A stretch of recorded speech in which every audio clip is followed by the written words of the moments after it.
Welcome, curious minds, to the Deep Dive. Great to be here. Today, we're really cutting through the noise. We're aiming for a focused, rapid exploration of the very latest, most impactful news in AI and tech. And we're pulling it all straight from this week's Retter Reboot, your weekly dose of AI and tech news. That's the August 8th edition. Exactly, our mission. To quickly get you up to speed with key insights, maybe some surprising facts, straight to what's important, without feeling totally overwhelmed. Which is easy to do these days. Oh, absolutely. AI is just moving at this incredible pace. And this week's news, wow, it really shows how much is happening. Groundbreaking models, policy shifts, new applications. That's a lot to track. It is. Okay, let's dive into it. Let's do it. Right, first up, OpenAI. They basically owned the headlines this week, didn't they? They certainly made a splash. Several splashes, actually. The biggest one, the official release of GPT-5. And look, this isn't just a minor tweak. They're calling it their most advanced AI model ever. And the specs sound impressive. Stronger reasoning, better planning, and that multimodal processing is key. Totally. Text, images, audio, video, it understands and generates across all of them. That's a big leap. Yeah, the promise is faster responses, more context-aware, and crucially, better factual accuracy. That last one is always the challenge, isn't it? Always. Making it more reliable, especially for complex stuff. Right now, it's out for ChatGPT Plus Pro enterprise users. Developers get API access, too. Standard rollout. So, thinking about this new capability level, how does it really change what AI can do for us, like right now? Well, what's fascinating here is how it positions OpenAI strategically. It's clearly aimed at intensifying competition, especially in that enterprise AI space. Right, going beyond just general use. Exactly. Think bespoke AI agents for businesses, not just coding help, but AI that can, say, self-correct based on system performance, or a creative AI that gets a brand's entire visual language. Okay. Much deeper integration. It's about capturing that high-value, specialized market big time. Okay, and sticking with OpenAI's strategy, another huge move. Their models are now on Amazon Web Services, AWS, first time ever. That is big news. So developers can use OpenAI models directly through AWS Bedrock. Yep, exactly. Bedrock is Amazon's managed service for these foundational AI models, so the huge plus for AWS customers. They don't have to leave the AWS ecosystem. Precisely. Simplifies deployment, scaling, everything for big projects. It massively expands OpenAI's reach, doesn't it? Especially to those large enterprises already embedded in AWS. Oh, definitely. It opens up loads of new possibilities for AI applications and cloud-native setups. If we connect this to the bigger picture, what does that partnership really signify? It's a major step, I think, in making advanced AI just easily consumable within existing enterprise cloud systems. Integrating new tech is often super complex for big companies. Right, navigating all that infrastructure. Yeah. This streamlines it. It makes powerful AI feel less like a far-off concept and more like a tool you can actually plug in and use. It really speeds up adoption. Makes sense. Okay then. Plot twist. OpenAI also launched 2 open-weight AI reasoning models. Whoa, okay. OpenWeight, so they're sharing the actual model parameters? Seems so, which is pretty surprising, right? It's their first open model launch since GPT-2, like over 5 years ago. That's a long time in AI years. Tell me about it. And get this, the bigger one, GPT-OS 120B, can run on a single NVIDIA GPU. Quite accessible. Okay, manageable for many labs or developers. And the smaller one, GPT-OS 20B, accessible on a consumer laptop with just 16 GBs of RAM. Wow. That's democratizing access quite a bit.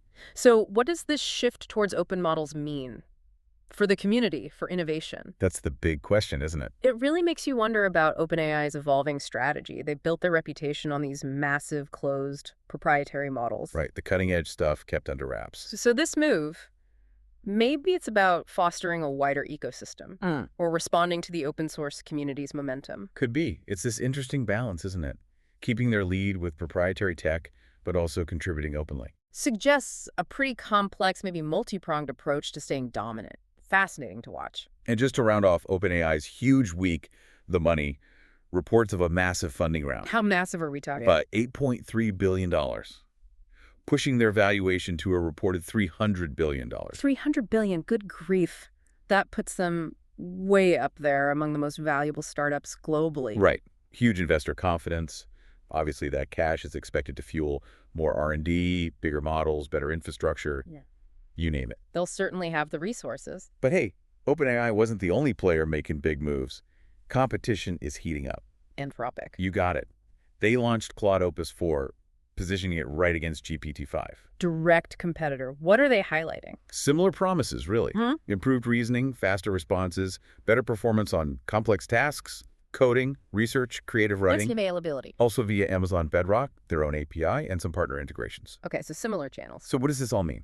2 top-tier models from the 2 leading companies dropping within days. Well, it screams AI arms race, doesn't it? The pace is just relentless. Intense. But what's really fascinating here, I think, is that it's not just a race for features. It feels like a strategic battle for trust and reliability. Ah, interesting angle. Both companies seem to be betting that enhanced reliability, maybe better ethical guardrails, will be the real differentiators for enterprise customers, not just raw power. So the market's maturing, Yeah. moving past the hype. Seems like it. Focusing on practical, trustworthy applications. And yeah, this intense competition is definitely driving capabilities forward at lightning speed. Okay, let's shift gears slightly. Another frontier.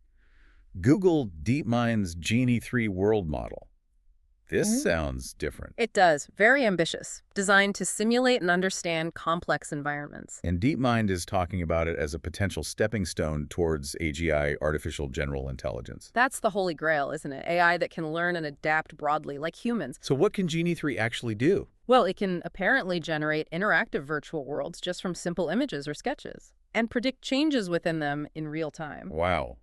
And TechRadar had some details, right? Right. It can generate fully interactive 3D world instantly from text or images. Yeah, allowing users to explore and interact right away. Think about the possibilities. Gaming, simulation training, totally new virtual experiences, creating coherent physics-based environments on the fly. That's kind of mind-blowing. It really is. How does this move beyond, just generating text or images into something truly dynamic? If we connect this to the bigger picture, it's a massive shift.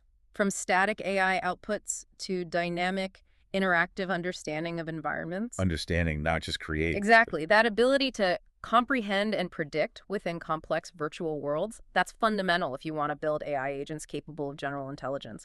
It's a leap from AI as just a content creator to AI as a world builder, maybe even a simulator. Huge potential there. Okay. Okay, let's pivot from innovation to, well, a more contentious area, AI in search. Yes, the Google AI overviews debate. Right. Google is denying claims that these AI overviews are actually reducing traffic to websites. Publishers are worried, understandably, They fear the summaries keep users on Google not clicking through. but Google's pushing back. They say, on average, AI overviews generate more clicks, and they're designed to surface diverse sources. They mentioned internal data, didn't they? Claiming higher click-through rates for links and AI overviews for some queries. Yeah, they did. So you've got this real tension. Publishers worried about losing traffic versus Google saying its approach helps users and supports the open web. And what's fascinating here is that fundamental conflict. Summarizing info for convenience versus driving traffic to the original source. It's a tricky balance. It's not just technical, it's economic, it's societal for the internet's future. It really shows how search is evolving or maybe struggling in this AI era.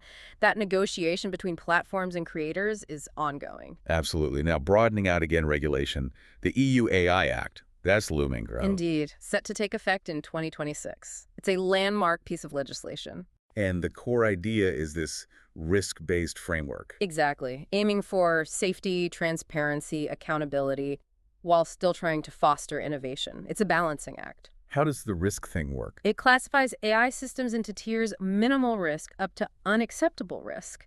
Stricter rules apply to high-risk areas, things like biometric ID or critical infrastructure. Makes sense. And there are requirements for data governance, documentation. Human oversight, yes. And importantly, there are provisions to help smaller companies, SMEs, compete fairly. So the goal is balancing tech progress with public trust and fair markets. That's the aim. This raises an important question, though. What about the global impact? That's the key uncertainty. How will a comprehensive framework like this influence AI development outside Europe?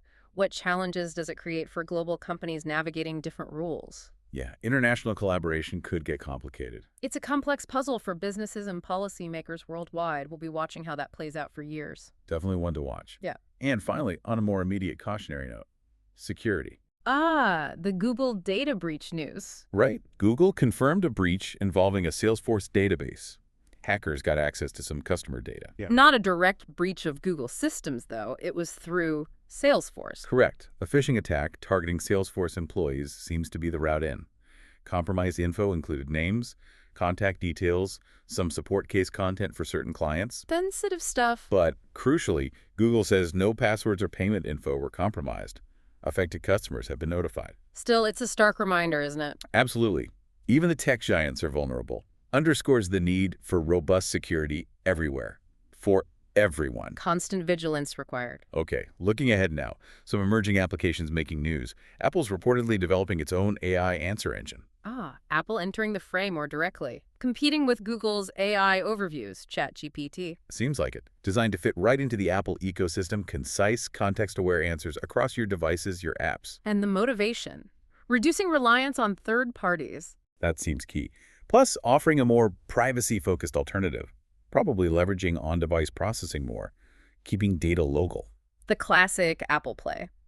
Integration and privacy. So what could this mean for the Apple ecosystem? How we interact with our iPhones, Max? Well, if we connect this to the bigger picture, it shows how these major tech players are baking AI right into their core platforms. It's not just an add-on. Becoming fundamental. Right. And each one leverages their unique strengths. For Apple, that's often privacy and that smooth, integrated user experience. It signals a deeper, more personal embedding of AI into our daily tech lives. Interesting. And one last emerging application to cover creativity.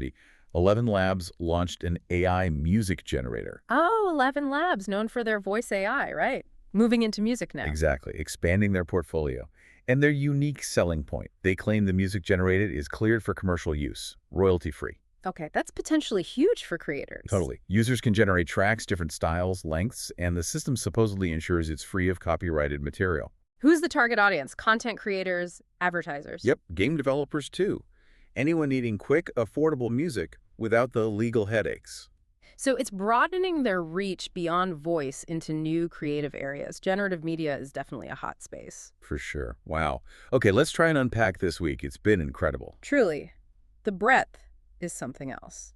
We had huge model releases, GPT-5, Claude Opus 4, the AI race just intensifying. Groundbreaking stuff like Google's Genie 3, creating interactive worlds. Then the vital discussions on regulation with the EU AI Act, the ongoing search debate. The security reminder with the Google breach. And these new applications popping up. Apple's potential answer engine, the 11 Labs music generator. The sheer velocity of change in AI right now is really, well, it's breathtaking. It really is. Okay, let's unpack this one last time, given everything we've just talked about. It does raise an important question, doesn't it, for you listening right now? With this breakneck pace, AI influencing everything from markets to creativity, what ethical considerations or maybe societal shifts do you think will become the most pressing challenges, the things we collectively really need to grapple with in the next few months? That is a powerful thought to mull over, something for all of us to consider. Definitely food for thought. Thank you so much for joining us on this deep dive into the whirlwind of AI and tech news this week. Always a pleasure. Stay curious, keep exploring these fascinating topics, and we'll catch you on the next one.